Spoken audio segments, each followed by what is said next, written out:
What's up, everybody, and welcome to the Mint City Soccer Show. I am Corey Ensko. Matt Swift will be here soon. I promise you'll get to hear his sultry voice very soon here. But right now for the intro, I have David Gussler with me. How you doing, David? What's up, buddy? Good. I love the sultry undertones of Matt Swift coming up here soon. Our viewership just skyrocketed by 100%. I just want to make sure people didn't tune out too quickly when they just saw the two of us or heard the two of us, right? No. I need to make sure they know that, don't worry, Matt Swift is coming to save the day. You're not stuck with us for an hour here. So he is coming, and he's also coming with a very special guest. Yeah. Super excited about this one. David, who do we have on the show for a nice hour-long interview today? Yeah, just a little unknown guy. Charlotte FC sporting director Zoran Krneta is joining us today.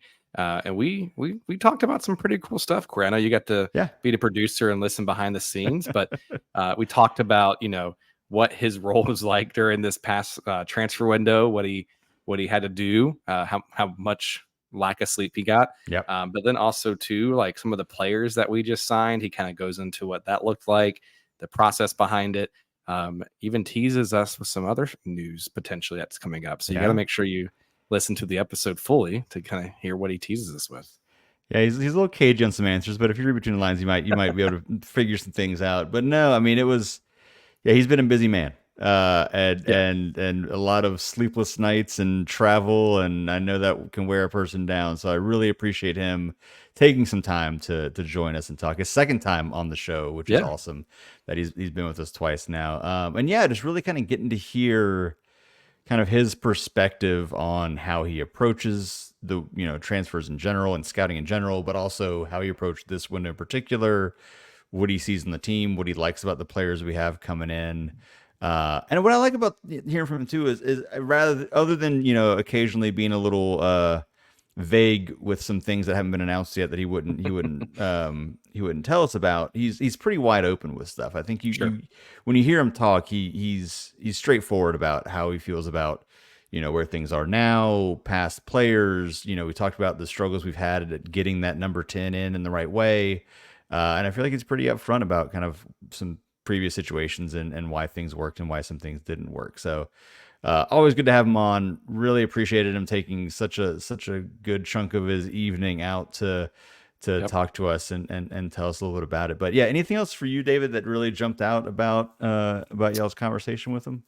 No, I think you kind of hit the nail on the head there a little bit, right? I mean, he's first of all gracious with his time joining us on our show and kind of sharing this, but the only thing I'll just kind of add to that is there's a fantastic Harry Potter quote, and Zoran's always good for a quote here and there. So make sure you listen for that and look out for that. That was one of my favorite moments there. But no, I think Charlotte is very lucky to have him as a sporting director. Just having this conversation, learning some things behind the scenes and what's going on, and then, I mean, for a lack of a better term, the team has improved year over year over year.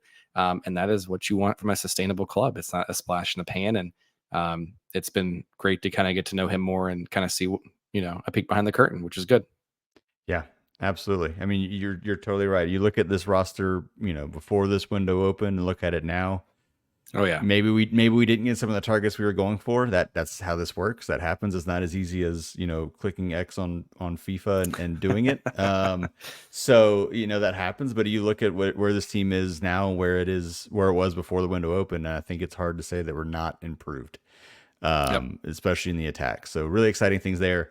So we're excited to let you hear from him. So we are not going to spend much more time talking here, so we can get out of the way and let Zoran come in and share his insights with us.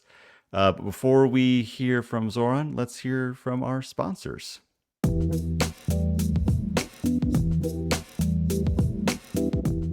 Hey, Corey. Hey, how's it going? Hey, doing pretty good, man. Welcome back. So we're here to do a wonderful ad read with a partner of the show that I think one gets the show, the stupid humor that we have sometimes, but then two, thanks to our loyal listeners and fans, showed them so much love that they decided to re-up with us again for the remainder of the year, and we're really excited to introduce Manscaped again. But this time, Corey, they have a new product here that they would like to share with our wonderful listeners of the Mint City Soccer Show, and it is the scalp buffer. So, Corey, as someone who is somewhat bald now, scalp care is very important to me. And today the leaders in male grooming and Manscaped are helping us spice up our hair or scalp care regime. And it's something that's fresh and new. So it's not a new razor, it's not ball deodorant, it's not anything of that sort. It is the game-changing new scalp buffer by Manscaped. So let's break down, Corey, why you need this to be added to your hair care or even your scalp care routine. Yeah, absolutely. For once, we're not taking the low-hanging fruit of referencing balls. I mean, we're still doing it, but that's not what we're talking about today. We're going into the scalp buffer. So whether you have a beautiful domed head like David does, where you get to see the scalp very clearly and beautifully, or you have some hair still hanging on like I do up here, this is for everyone. Any length of hair. This will work for you. So the scalp buffer, it comes with these thick silicone bristles that are 100% antibacterial. Basically what it's doing is it's making sure that the germs are not hanging out and deep in your head. Like right when you're washing your hair, are you really getting down in there and even giving it that massage? You're kind of doing the rinse, right? So you want to get in there, exfoliate that scalp, helps reduce the flaking caused by that dry skin and buildup. And it also stimulates the blood flow to your hair follicles, and increased blood flow means you have healthier hair. It also means you'll use less shampoo because it gets down in there, agitates it all up, gets you all nice and foamy. Less shampoo, lasts longer, saves you money. You can buy things like new soccer jerseys, Matt. Whatever you need to do, you can do it with that. And then let's not forget. What is one of the best things in the world, David, when you're like getting your hair cut, maybe at one of the fancier places where you get the shampoo ahead of time? What's the best part of that experience? It's the massaging and the rubbing and it's like, making sure it's really in there. Yeah. The scalp massage when you're getting the fancy haircut, like before a wedding or something like that is the best part. So now you can just do that in your shower. It's like a mini spa treatment, a great way to unwind. So definitely check this out. Simply put, the scalp buffer is your scalp's secret weapon. It'll keep your scalp healthy. It'll maximize your shampoo performance. It'll give you a soothing massage. It'll kick bacteria to the curb, and it stores away like a champ. So your hair routine gets a serious upgrade. Look at that. So if you want to be able to take your scalp from zero to hero, you need to get the new scalp buffer. And obviously, because Manscaped is wonderful partners to the Met City Soccer Show, you get 20% off your order plus free shipping when you use our amazing code here, which is still ridiculous. They let us use this. Code CORNDOG at manscaped.com. And again, that's 20% off plus free shipping with the code CORNDOG at manscaped.com.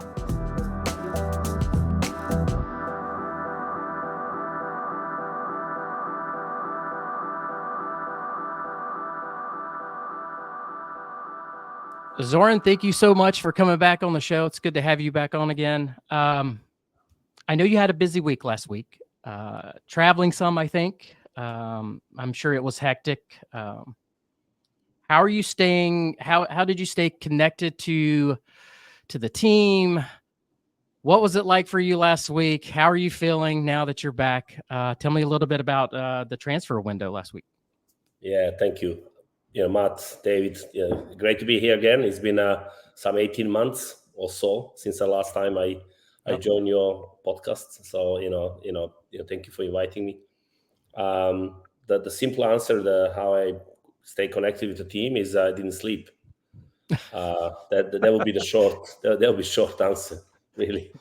It was a really hectic past 3-4 weeks because I traveled a lot. I visited Euros in Germany and then went to London, a lot of meetings there, come back, went to France, Paris, Olympics, watched the games. I followed Lille and a few other games and met agents and people around the game. Then flew back to Charlotte and then flew back again to London to try to finalize the deal and then the other deal. And, that I think is well documented what we were trying to do in the past 7 days of the window, our window, MLS window, unfortunately, MLS window. I know it's really hectic towards the end of the window. One of the things, and the reason why we wanted to have the show is to kind of get some perspective on how the transfer window is, and just again, kind of enlightening some of the fans and everything. You were an agent before coming to Charlotte FC. What is it like on the flip side? At the end of the transfer window, you're representing a player. You may have an offer on the table, but then something else kind of comes through. What is it like on the other side, on the flip side of that? What's the thing is, being an agent, you really want to do the best for your client, and therefore you're trying to kind of see the end of the window, because traditionally, historically, the end of the window is where the deals are happening.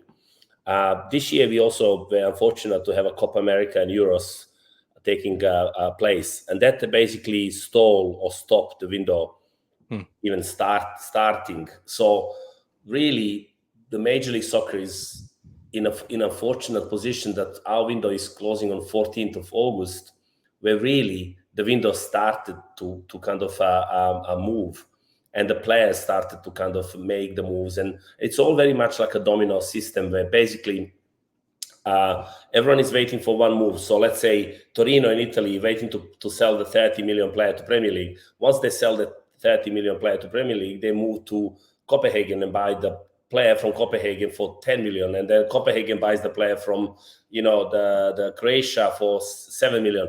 And this is like that kind of a model that is working, and usually working 2-3 weeks before the end of the window. In this case, it's working even later because of Copa and the Euros, because a lot of players are still on holidays and still coming back slowly.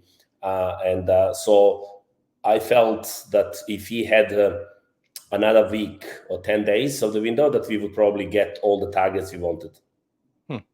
As a matter of fact, the agents in this case told me exactly that. They said, if this is the deals are happening on 28th of August, 29th of August, we would sign. We would done the deal.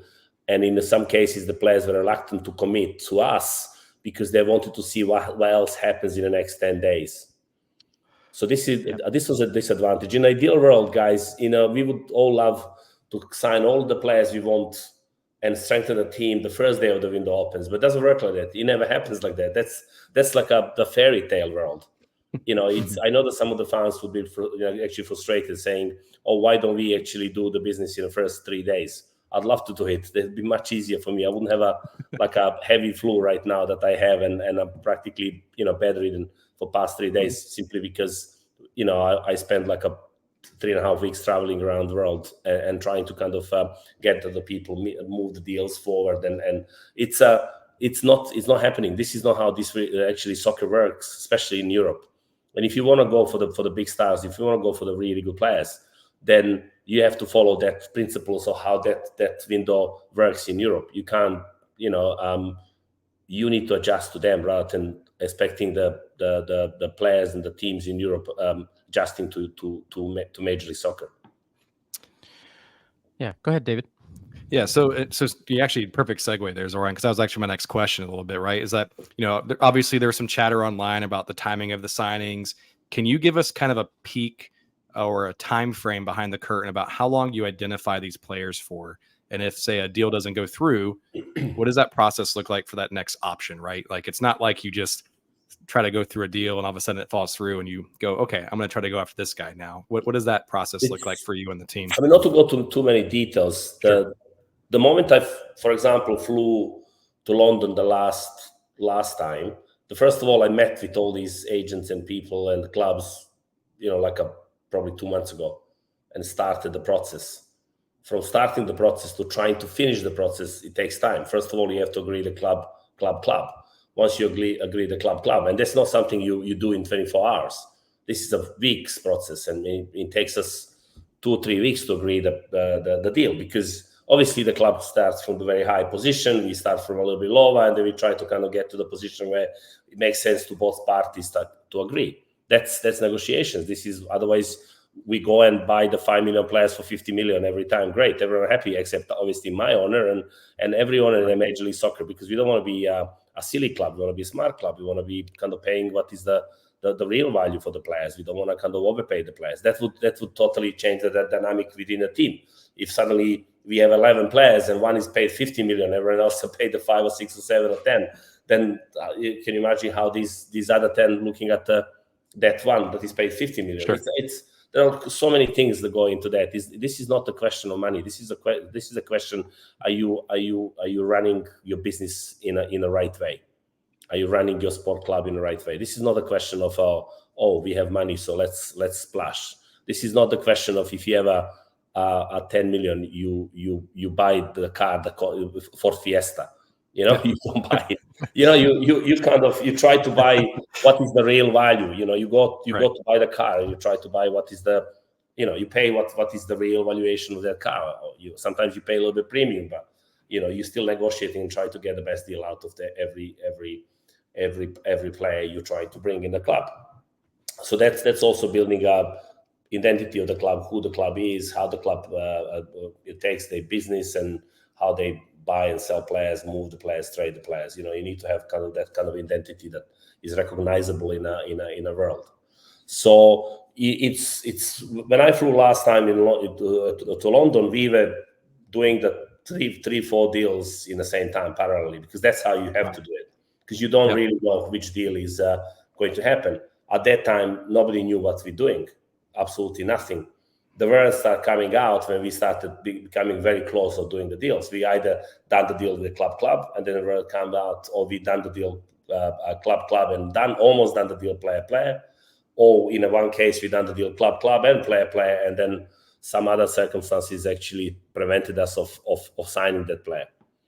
So oh no, I'm sorry, I didn't mean to cut you off. I was just going to ask, like, in those situations when you're negotiating with the club and going through those things, and say things leak and that you're negotiating with this, does that alter or kind of make it harder to deal with those other clubs if it gets leaked that you're negotiating with that other club? Not necessarily, because the same way we're negotiating with a few players and a few clubs, the same way the agents negotiating with few other clubs. It's kind of widely accepted. This is how the market works. It's everyone is trying to kind of have option A, B, C, and D. So at the end of the day, we gone for Pep BL, but Pep BL was on our radar for probably 18 months. We know everything about him. We 18 months ago, we looked at him as a potential DP number 10 signing. So it's he was one of the players in the mix, and so it wasn't the one that we basically come across like 2 hours before the end of the window. No, Sure. we knew him very, very well. The scouting knew him very, very well. We had analytics. We followed him. We know what he's done before in Copenhagen, in Olympiacos, in Augsburg. We thought he potentially is the type of player like Carlos Hill, who struggled in Europe a little bit, struggled in Spain a little bit, but then he came here into Major League Soccer and done really well. So that was the kind of our thinking, right? Okay, maybe if he can do for us what Carlos done for New England, and then we are good. Yeah. So just go ahead, Swift. Yeah. So I think one of the things that fans have kind of a hard time with and question is the progression of, okay, it's been announced that leaked that we're going after one target, and then we have to quote unquote settle for another one. But you said a little bit that Pep, you kind of known about him for quite a while. So as much as you can, take me through the progression of, okay, this one target didn't happen. Now we move to this one. How many targets do you have at any given time that you have to work through, I guess? For every position, we have I'll tell you a little bit. We have a so-called shadow list. So for any given moment in an international shadow list, we have 4 to 5 positions for 4 to 5 names for every position. Left back, 4 to 5 names that we follow. We look at them. We watching them live. We doing analytics. We following them up and trying to figure out who can actually, number one, want to come to MLS, which is the most important part. We can target Mbappe, but he's not coming to Major League Soccer. We can target him as much as we like. So we need to be realistic, guys. We need to be okay. Who wants to come to MLS? Who wants to come to Charlotte in MLS? We had recently situation of the player that we pursue, and he basically was very vocal about not wanting to be in Charlotte, but wanted to be somewhere else. Sure. So so who wants to be in MLS? Who wants to be in Charlotte? Who is realistic in terms of demands? You know, can we afford him? Can we pay the transfer fee and the salary? Is that salary going to be so high that all other players would basically, disrupt the whole changing room? Or would there be salary in a level that is acceptable for us to kind of do? And is that a player character that we want? Is that a player leader that we want? Because when you make someone DP, he has to have some leadership kind of characteristics. You know, he has to be a player that is special. It's I don't particularly like DP tags.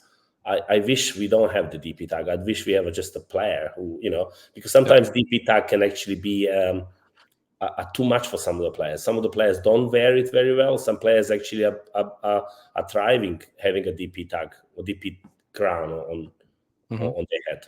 Mm-hmm.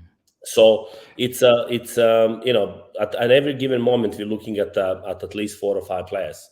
That's how we should protect ourselves. This is how we are protecting ourselves. Otherwise, if you only have one and that one goes south, so what do? Then you do some kind of moves that are kind of panic moves. We basically made a deal that if we don't get any of these 4 or 5 that we're targeting, then we would not bring anybody. We would wait until January. So that was the plan. Yeah, and sorry, David, one more question before you get to the next thing. I want to bring up Miguel Almiron for a minute. Very expensive player. We were, we made an offer. But let me ask you this. We're kind of like shooting for the stars a little bit with him. Is that something, as much as you could tell me, is that something where you try to probe a little bit to see if there's interest and maybe you revisit that in another window? Is there any strategy there, or is it just like, hey, if he's available now, we get him, or is there kind of like a courting process there? It's a bit of a both. You always have a courting process. You always, again, as I said, you want to find out, does Miggy wants to come back to MLS? Number one. Does he want to come to Charlotte? Why does he want to come to does he want to come to help us win the trophies, or does he want to come just to kind of cash in at the kind of towards the end of his career? Because don't forget, in January he's going to be 31. So these are the valid questions. These are the questions that our fans should know that we are asking, because they want to again run this ship the way they should be run. We wanna strengthen the club and strengthen the roster and get better every year. But we also want to make sure that these DP players are the right players, because once you make the mistake in DPs, then it's very costly mistake. Yeah. And then we have, so it's Miggy, I think he was a genuine target, and as is very well documented what was the problem. I don't really want to go into details here, but it's everybody who reads the X or gossips or everything else would know what was the problem. I think Miggy wasn't the problem. I think Miggy expressed desire to come to Charlotte, and he was very interested in a project, and I think with the issue on the other side. Gotcha. Yeah. So I guess talking about some players, I know you talked about Pep a second ago, but I want to talk someone that's very near and dear to my heart as a Fulham fan. So let's kind of talk about Tim Ream coming to Charlotte. So can you tell us a little bit how that deal kind of came about and what he brings to Charlotte, and especially to a defensive back line that's been very solid this year? What do you most looking forward to and what he brings? The team Ream brings, first and foremost, experience, leadership, incredible person. He's already showing this in these 2 weeks of training with the team. Someone that is very vocal at the back of the line. Don't forget, we have a young 2 central defenders, Privet and Malanda, 22, 23. So we always said that we would like to strengthen. We would like to have a left central defender but we would like to have some experience there rather than another one that is 20, 21, 22. Not easy to find left-footed, players in a general, especially left-footed central defenders. And so the fact that we managed to kind of convince the team that this club, where this club is going, what we want to achieve, the ambition of the club is matching his ambition. Is I think it's a proof that how far we've gone since the 2 years ago when we launched the club. I just like that St. Louis didn't get him. Yeah, that's also been great. St. Louis doesn't have the Timber. So speaking of Pep a second ago, and you kind of touched on him a little bit, but with Pep coming on loan, can you tell us a little bit about your thought process with him, what he's going to bring to the table? I know you touched on it a little bit, but if there's anything else you want to expand on, and then when do you kind of expect to see him potentially on the pitch for Charlotte? Well, I mean, that depends on a visa process. That is, it can take 2 to 3 weeks. He is in Charlotte. He arrived. He'll train tomorrow with the team. So it's he's fit. He's gone through the preseason with Olympiacos, played the games, so we have no issues there. He's a very experienced player. He's 27 years old. He's been around, played the Bundesliga, played the Copenhagen, played the Champions League, Europe League. Played Olympiacos. I mean, I would like to remind our fans, Olympiacos is the team that won the Conference League last season, beating Aston Villa in 2 games in a final. So it's a very good European team. It's not a team that we should underestimate. And this is the player that played in that team for the past 2 years. Also, he played previously in Copenhagen. That is a very strong, the best team in Denmark, one of the best teams in Scandinavia, always playing in Champions League, Europe League. So I think we're getting a player that will be an upgrade, that will be a player that we need. He can play number 10. Obviously, he's a number 10, but can play on a wing, play a lot of games on a wing. So that gives us versatility as well. Especially in the Dean system, the Dean uses the wingers a lot as well. So just in case we need an extra player, we can switch him into the wing if necessary. Do you think so? It's so we get Pep on loan, so that gives us an opportunity to evaluate him. But do you think he has enough time? Because if he, may not feature in the next game, but do you think that's enough time to really get a good idea of what he's about and how he's going to integrate with this team? And what are your thoughts? What are your thoughts there? What until the 7th of December and MLS final. That's right. There you go. It's I think it's a good enough. It's okay. Plenty of time. Okay, fair enough. One player that I'm interested to hear a little more about is Toklamati. He hasn't been officially announced yet. Any updates that you can give me on that front? What would you like to know? So, is there going to be an official announcement? And if so, how do you see him fitting into the organization? Would that be more Crown Legacy, or is there to get him on? Would he be on the senior roster?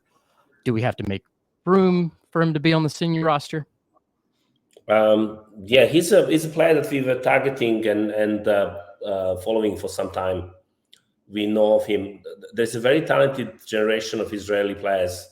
The under 21 team done really well in Euros, and under 20 team done well. They qualify for the Olympics. So obviously Liel is one of that group.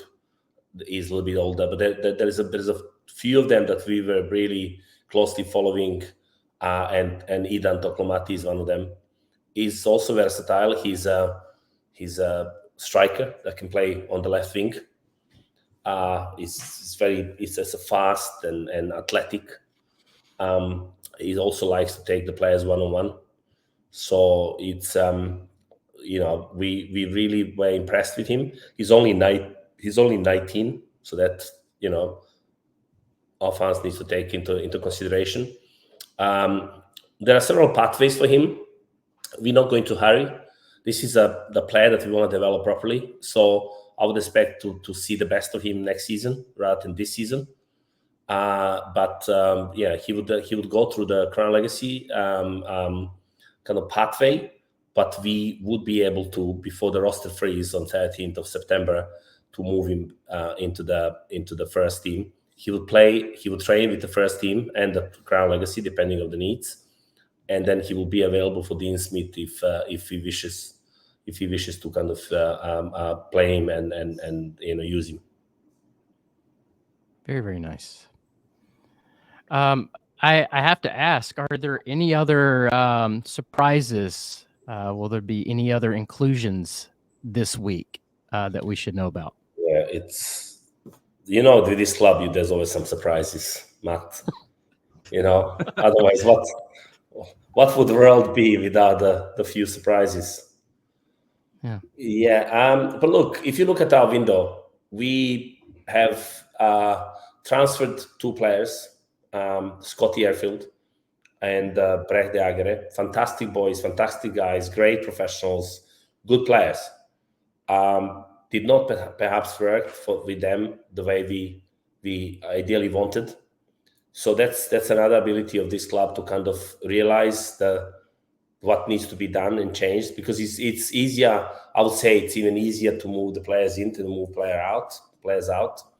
So we kind of had to kind of make a space. So we moved the 2 players out, and we added Ream, we added Pep Guardiola, we added Idan Tatti, we added Karol Swiderski, which the fans should not forget. I mean, Karol Swiderski is a double-digit, goal contributions player in 2 seasons that he spent in a Major League Soccer. He knows Major League Soccer. There's no unknowns. He doesn't need to kind of adjust. He doesn't need time to kind of get comfortable. So if you look at the strength of the team now, we strengthen at the back, we strengthen at the middle, attacking midfield, and we strengthen as a striker up front. So throughout the spine of the team, we got 3 very experienced players in many ways. You can say 3 DPs, because a team Ream in many other clubs would classify it as a DP. And so would Ashley Westwood, in my opinion, So I think we're not finished. I think the market for the free agents interesting for us. We looked at some options, and we might add 1 more player to the roster before the end of this week. Okay. That's what I'm hoping for. Anyone that we add in, I guess would they be able to practice this week? And do you foresee anybody, starting maybe not next game, but the next? Or are you trying to get them in as quickly as possible? I think all of them will be able to travel to train this week. Okay. So you guys, I don't know if you're watching some of the trainings, maybe Thursday, right, or tomorrow. Yep, I will be tuned in and seeing who all's there. Yeah. Okay. So you make sure you get a good look to kind of spot the new faces. There you go. Absolutely. Yeah, I don't really know. I mean, obviously, I think Idan Tatti got his work permit, so he will be potentially available for selection. I think it's a little bit too early to look at this game, but maybe then Atlanta game potentially. Pep Guardiola, we hoping that he might be able to be available for selection for Atlanta. That depends on us. That solely depend on a American federal government and Madrid's embassy. But we pushing hard. So let's see. And if we bring anybody else, then obviously that player will probably be available for the Montreal game, not earlier. Awesome. So Zoran, I know you mentioned earlier it's been 16, 18 months since you were on the show last time. Is there anything you've learned that's new with MLS, the club, anything you're doing differently since the last time you were on the show? I know last time we were here, we were talking about rumored or hopefully changes with roster rules and things like that. But anything new or anything that you wish that you would do differently or looking back to? But you've seen some of the rules changes. I think they're coming. They're getting changed. Maybe perhaps slower than some of the fans would like them to be. Maybe some of the rules can be kind of adjusted or changed a little bit faster. But I know that league is working very hard. I know there are a lot of clubs, a lot of owners are pushing for changes and trying to kind of make the league more competitive. Not only competitive with the Mexican clubs, we already seeing that we are competitive with Mexican clubs, and this year Leagues Cup actually is another kind of proof that we are competitive. But I think competitive with Europe. I hope that we next year window would close on 3rd or 4th or 5th, September, because that's a great opportunity for us, for the players who potentially could not find a home and they are surplus to requirements that they can go to Major League Soccer. We would greatly benefit of some really good players in Premier League, in the top leagues in Europe, that would actually be able to kind of come on loan to us. And then once the players come to America and see the league now, I think they most likely will stay, because a lot of people don't know how good this league is. We have facilities now, we have stadiums, we have fans, and the game improved a lot. Both tactically, technically.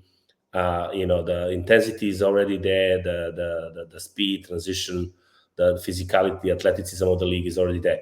So it's the players coming from Europe, they usually get surprised once they start training and playing. So once they come, they would actually like to stay in this league. So this is our advantage. We need to find the ways to bring them. And I think hopefully, and I know the league is trying to adjust the transfer windows. And there are obviously a few other rules. I mean, I personally, I'm not a great believer in a categorization of players. I don't like it. I would like to have no categorization, just a maximum and minimum salary, maybe some tax, like a luxury tax on people who go over a certain level, like in NBA, and then let us all build our squads the way we think is the fit for our clubs. Rather than to kind of category, actually put every player into a certain category that sometimes not necessarily means anything, but it just complicates the whole situation.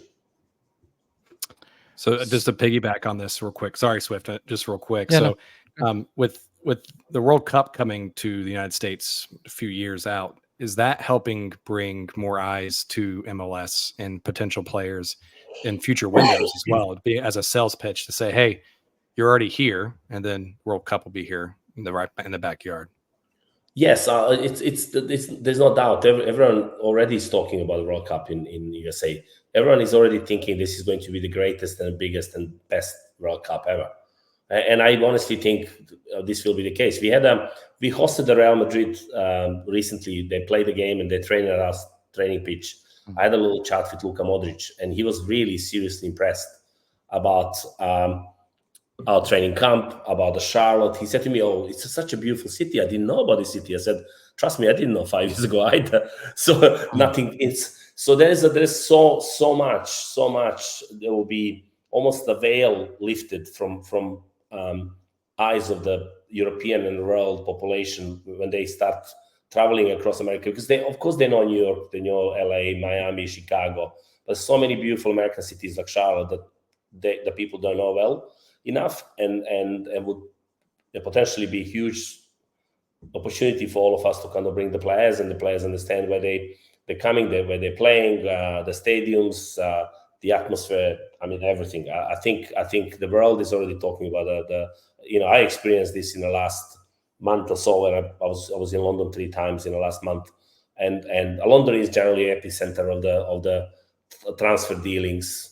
Like everybody's in London, all the biggest agents, all the agents from Spain and Portugal, they come in Italy, they come to London. It's a marketplace really. So everyone is like talking to me, asking me about the Major League Soccer, and then once they see the ambition of us, Charlotte FC, and there are a few other clubs with a similar ambition and readiness to kind of go on the market and try to get really good players, not old players like such, not players who are kind of on their last legs, but we were literally trying to get the players at their prime. So once they see all that and say they're changing the kind of whole narrative of where the Major League Soccer going, and certainly where the Charlotte FC going, that's for sure. I wanted to go back for a second, talking about, learnings and everything. So, you said to yourself, you're newer to the league. I think now you're starting to get how this thing is, and you hear it from the players, you hear it from the front office. What are some of the things that you've learned, even with the Breck deal, Arfield, getting that attacking midfielder seems so difficult. And that seems to be kind of like the sticking point for the fan base. What have you learned about that position, and why do you think you guys are more fine-tuned in what you actually need now going forward? Well, first of all, for example, you always have to back up the coach. If the front office brings the players the coach doesn't like, or the vice versa, if the coach brings the player there's immediately the huge problem that is not going to get smaller. It can only get actually bigger, and it's not good at it's not good for the culture of the club. It's not good for where the club is going. And so in the case of some of the players that have left, not necessarily the front office were thinking they're the best solution, but they have a short-term solution that we wanted to bring to support the coach that we had previously. Once we realized that new coach comes in and a different style and different model of playing is happening right now, and then we looked at the ways of how to minimize the effects of the players who are not maybe perfectly styled the models for the Dean Smith Charlotte. So that's one thing. Second thing, to find a really good number 10 is the problem of not only Charlotte FC but everybody else in the world. So it's not like there's hundreds of thousands of number 10s who are really good players. They're really good characters. They want to come to MLS. They're really good players. They'll make a difference, and nobody else in the world wants them. Everybody wants them. Everybody is looking for this holy grail of player who not only has a bit of a magic in his left or right foot, but he's also working hard. He's a good teammate. He's a good character. He's not going to create the problems off the pitch, and he's someone who's going to work and play in a style that the manager, the head coach wants them to play. And the Dean, if you see the Dean style, the team, if there is one common description of how we play as a team, and everyone works very hard. So the player that we bring has to fit into that. Mm-hmm. If it doesn't, then suddenly we are disrupting the whole thing, and we are making it. We're making a bigger problem than we have 10 players who are working as a one, and then one player who's not doing what's supposed to be doing. So this is it's very important for us to kind of make sure that we are adding the right character, right player, right position. So as I said, it's not that we didn't want to bring number 10 before. It just we had a son that we were supported our head coaches at that time that they explicitly wanted those. We had a Titi Ortiz, remember, if you remember him. Yep. There was a we supported a Miguel Angel at that time because he wanted really Titi. He really liked him, and there was a loan as well. And then we had a Brecht that was kind of supposed to play that position, never did. Really, and so it's a combination of things. We always wanted to kind of we always want to find our own Acosta. Is to kind of have this kind of a magical number 10 who does like a 25 goal contributions per season, but they're really not easy to find. Yeah. It's not a question of money. It's a question of everything else. Not only money. Money is just one part of it. And let me press you just a little bit, Zoran, because one of the things that you mentioned, you've tried your best to, with Latanzio and Miguel, get players in that they liked, and those players didn't work out. So at what point do you say, okay, as a front office, as a scouting department, we're going to stick to our guns, and whoever the coach is, they don't get to dictate too much what we do? Is that something that you've learned, or is it kind of now of a different dynamic with Dean? Because I think at a certain point you got to be like, okay, we gotta just go with what we know and not placate coaches. Or how does that dynamic work? I think Dean is a more experienced coach, so it's easier with him. That number one. We had inexperienced coaches who were a little bit unsure what they really want. I think the good thing about Dean, he knows exactly what he wants.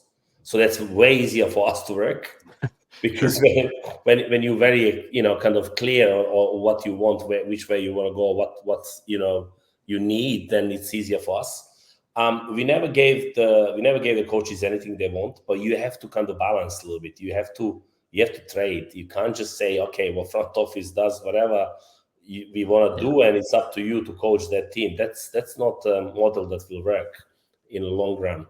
So you kind of have to be a little bit like, okay, we want this one, but okay, if you can get that one that you want, let's see if you can make it happen that is not hurting the roster and the salary cap, and we think it's a decent player. Yeah, we'll do it. I mean, for example, we didn't have a huge issue with Brad because we like him. He was a captain of Toulouse, just won a French Cup.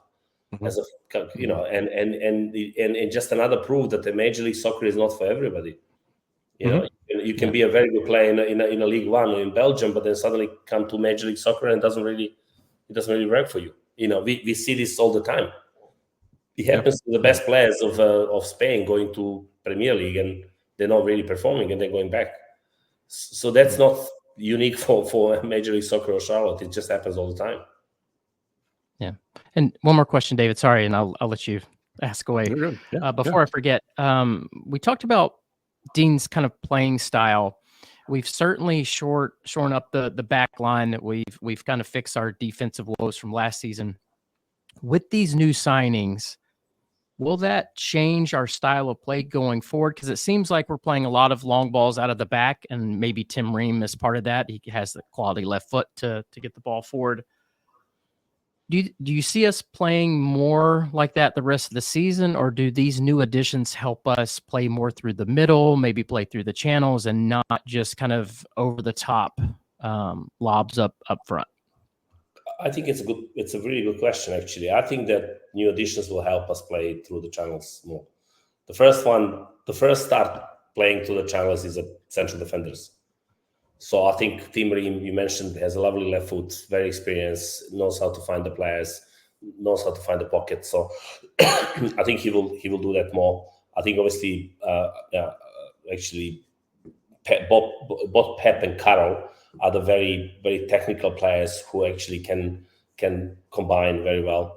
I'm looking forward to see Carol. I've seen Carol and Liel in a friendly game that we played behind the closed doors a few days ago, and they were very, very good. Very good. So I'm really looking forward to see Carol and Liel playing together and Pep playing together, and then Vargas, because I think suddenly what I witnessed on Saturday morning, us playing behind the friendly doors, were actually something very, very positive, very encouraging. And that was without the Pep BL. So it'll be interesting to see how the Pep fits into that as a proper number 10 behind the three very, very creative players. It's exciting. Yeah, I know we were talking Swift in the past about what Carroll's going to look like with Lille there, and now you add Pep into this. It's you take a attacking side that now has a lot more weapons. Very, very looking forward to that. Yeah. I think if you look at the team that started the season, one incredible. First of all, Dean and I really see eye to eye way more than I perhaps seen with the previous coaches. The way we want to play, the way the MLS is the league, the toughness of the league, I think previous coaches underestimated the league big time. Dean didn't, but he's still learning about the league. So it's a process that he will probably take him another 6 months. So I think he would know the league way better the next season. But he already showing this tactical acumen, because if you look at it, every time we don't really play well first half, we improve totally second half.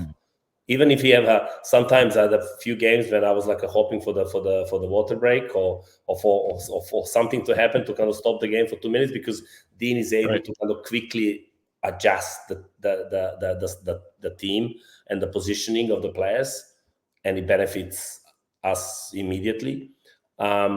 So if you look at the team that started the season, we didn't have a Lia Labada, we didn't have a Carol, we didn't have a Tim Ream, we didn't have a Pep Guardiola. We had a very young, inexperienced players like Yuri Tavares, who getting better and better. Pat Agyemang, who is proving to be a very, very, very powerful weapon, whether he starts or comes off the bench for 20 minutes. Pat is someone that needs to still huge pathway for him to learn and get better, but he's done really well, considering he came 18 months ago from college. Then you have young guns like Brendan Cambridge and Tyler, Tiger Smalls. They probably need another, bunch of games, like 20 games or so in Crown Legacy, or to be ready for the really first team. And then we have some young players like Nikola Petkovic coming in the middle. He was unfortunately playing number 10. He's not really a number 10. He's a 8-6 player. So he's trying to adjust to the role that he never really played before, which is not easy. So we have Ashley Westwood doing really well for us. We have defensively we're doing really well. So if you look at the team depth, that's my point. Is what I'm trying to say. I don't see many teams in Major League Soccer that has a depth that we have. In my opinion. But when you look at our depth, these are not 34 years old, 35 years old veterans of the MLS. These are the 22, 21, 23 years old players. Yeah, that's what I'm really excited about. And I was going to ask you kind of about legacy and, the development of the younger guys. Is that you nailed it there. Early in the season, we had a lot of these youth kind of starting for us and playing significant minutes, which is only going to help their development long term. But anything you want to share, like from Crown Legacy, the development of these younger guys? I mean, I think y'all have done an excellent job of being able to identify this young talent, bring people through Legacy, and then continue to get the minutes like you just talked about. Brandon Cambridge, Tiger Smalls. I know they just played a game the other night with Legacy. So how happy are you with the Legacy development right now? Yeah, I mean, Legacy is a perfect tool for us. Honestly, we were very happy with how the Legacy gone last season and this season. I was very impressed how Dean endorsed the young players and say, okay, let's see what we have here. Let's see these boys. Let's give them a chance. Let's see if they, Dean is generally the coach who he's not afraid to give a young player's chance. He likes working with young players. He likes improving them. Very often he will say to me, well, this is my job. This is the job of me and a coach, is to improve the players. This is not your job. Your job is to bring the players in. Once they're in, then we need to improve them. We can't expect them that you bring the 21 years old De Bruyne in a team. That's not going to happen. So it's so he's endorsed that really, and that helped. And then the players felt that kind of genuine belief in them. He would give them a chance. He would never panic. He would never say, "Oh my God, Yuri Tavares is starting against Cincinnati." We don't have a Pat, we don't have a Carol, we don't have a striker. No, Yuri starts, no problem. And Yuri scores, no problem. It's a little bit like that. There's this kind of belief now that they're good enough. It's nobody asks how old they are, and nobody asks where they played before. You're here, you're training with the first team, week in, week out. So you're good enough. You can play.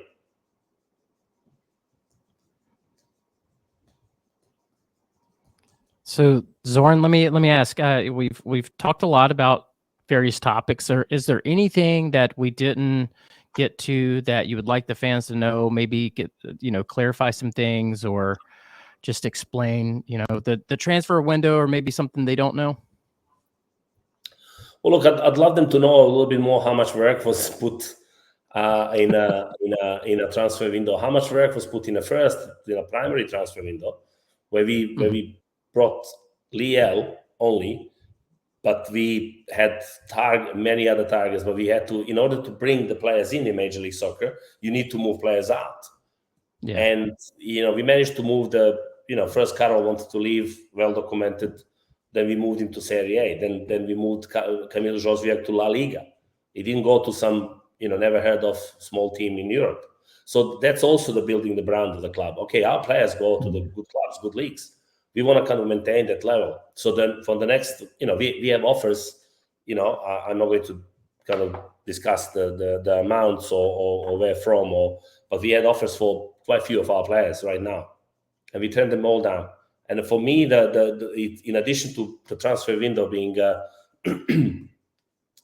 what I think very successfully kind of finalized and concluded, and we brought Tim Ream, we brought Karol back, we brought Pep Biel, we brought Idan Tatti, and potentially one more signing if it happens. And then on the top of that, we re-signed Malanda on a longer contract. We gave Andrew Privet a new deal as well. We re-signed Kevin Vargas on a long contract. He's only 22, Kevin, and he's already have 5 goals and 3 assists, same as more or less last season.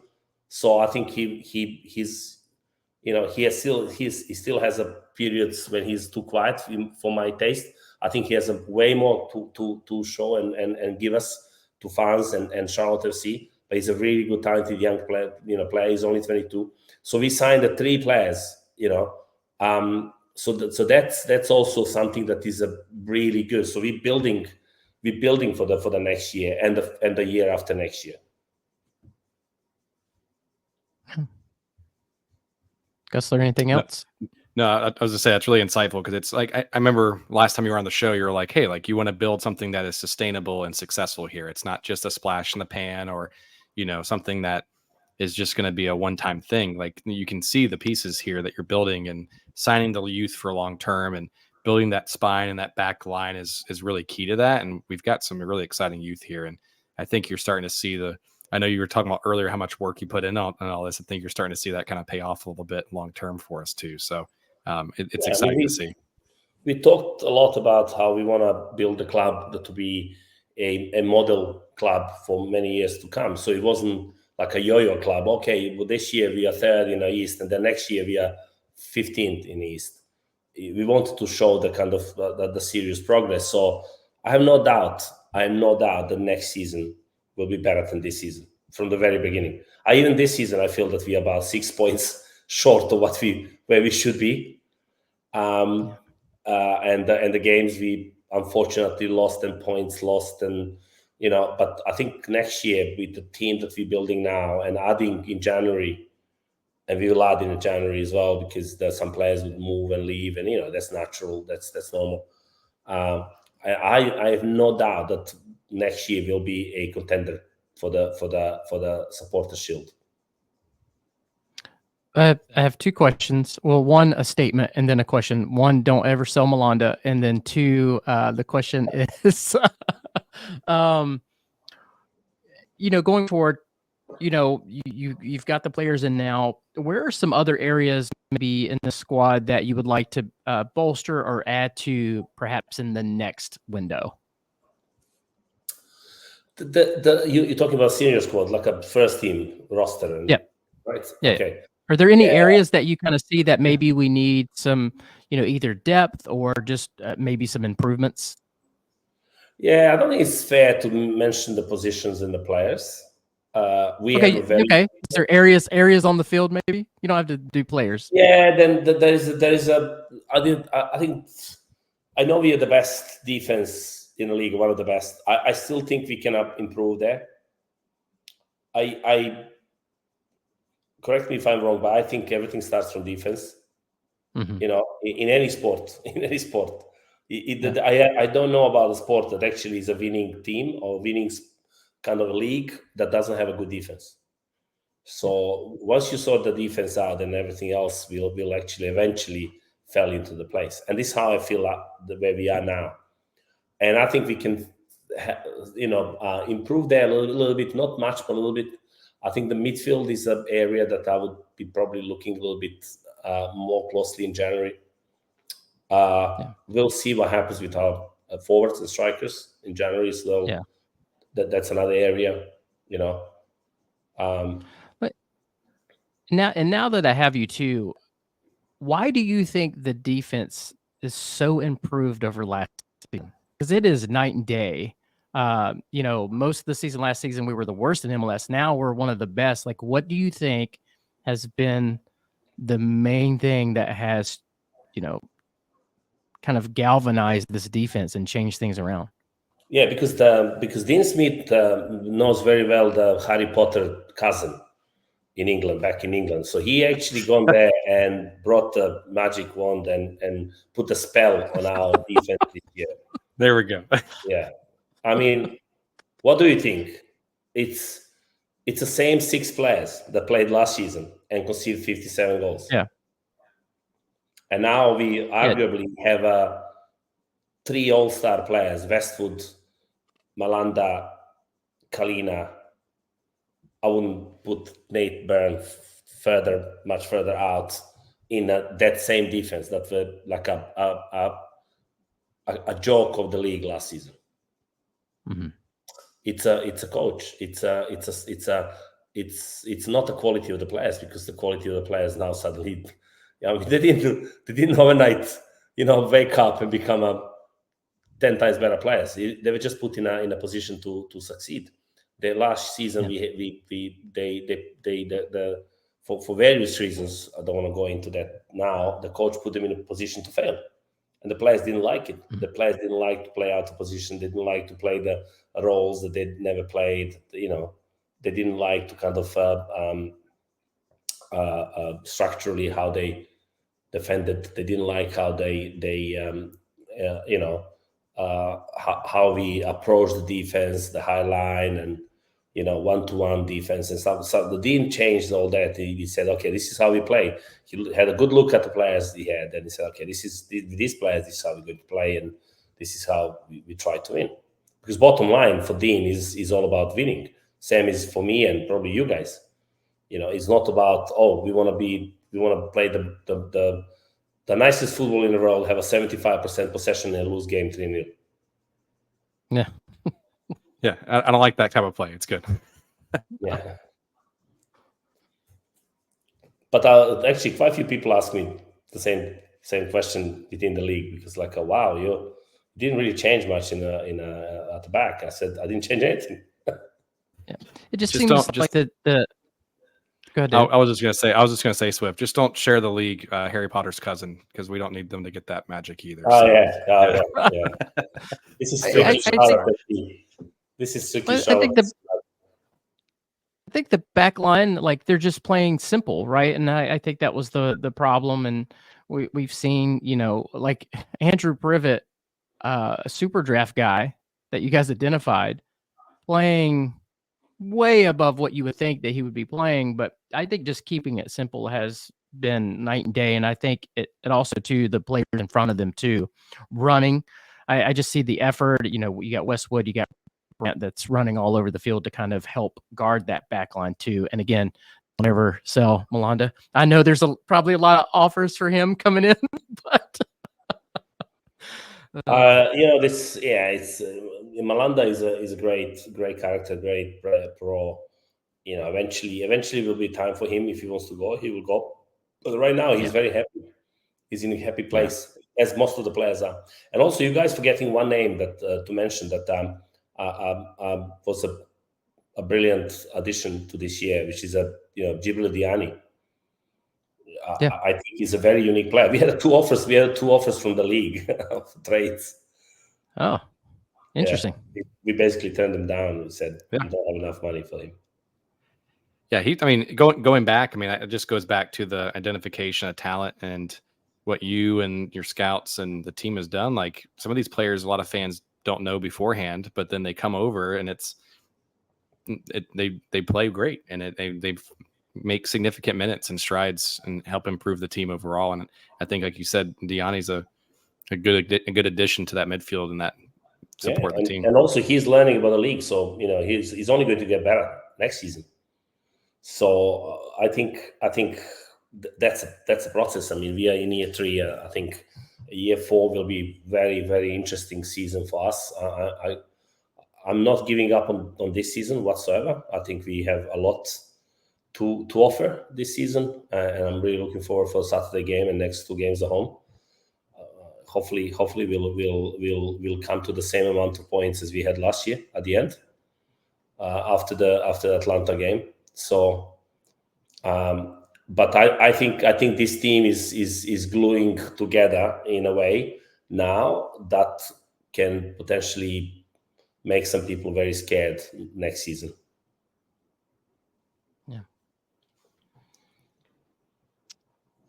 Well, that's all I got, David. I could literally keep asking questions for like 3 hours, and I'm sure Zoran does not want to have to go through that. I guess the only thing, one last question. Let's see if I can get you to say it. So has Dean identified any players that he likes, and have you thought about maybe having them come in this window? You mean out of these players that arrived, did he identify any or? I mean, has Dean kind of voiced any specific players that he would like? Is there any possibility that maybe a player could be coming in soon? There is still time, but has he kind of started voicing his thoughts about like who he likes and who we'd like to have? No, the players that we brought, Dean, they came from the front office, all of them, but we kept Dean and Miles and the rest of the coaching staff informed, and both via conversations with myself, Bobby, or Thomas, or analytics department. But and they were brilliant. They gone through every single player, discussed in detail, and and once the dean will be like, oh great, he'll be great to add on, then we'll be like, okay, let's try to get him. There might be one coming that we discussing that potentially would have a little bit more link to Dean, but until it's across the line, I wouldn't really want to, I almost had him, Gusler. We'll just wait. We'll wait and see. We'll wait and see how the week plays out. Well, I was about to ask if it happens to be a former Leicester Jamie Vardy after that article came out with Dean and texting. No. Yeah, I mean, you never know. I mean, January window, Jamie Vardy might have enough of rainy Leicester, wants to kind of swap it for the sunny and blue sky of Carolina.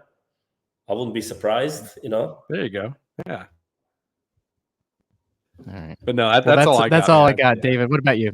Okay. No, I'm good. I was gonna say, Zoran, it's always been a pleasure. I really do enjoy whenever you join the show, and you grace us with your time on this, and it's been always a pleasure to speak to you and hear from your perspective. Yeah, thank you for inviting me, guys. I'm really sorry for my appearance. I really was. I'm having a not very nice flu for the past 3 days since I arrived from London. It just I think caught out after me. I've been constantly running. Hardly slept in London. There was literally until 6 o'clock in the morning and until 1 o'clock in the morning. And there's phone calls and meetings and and medicals and all kind of things. I've been I'm not in a best of form, I think, but hopefully by Saturday I will be cheering the team and I can't wait for the league to restart. Well, good. Well, hopefully you can get some rest and feel better, and we'll get some 3 points on Saturday for you. Thank you.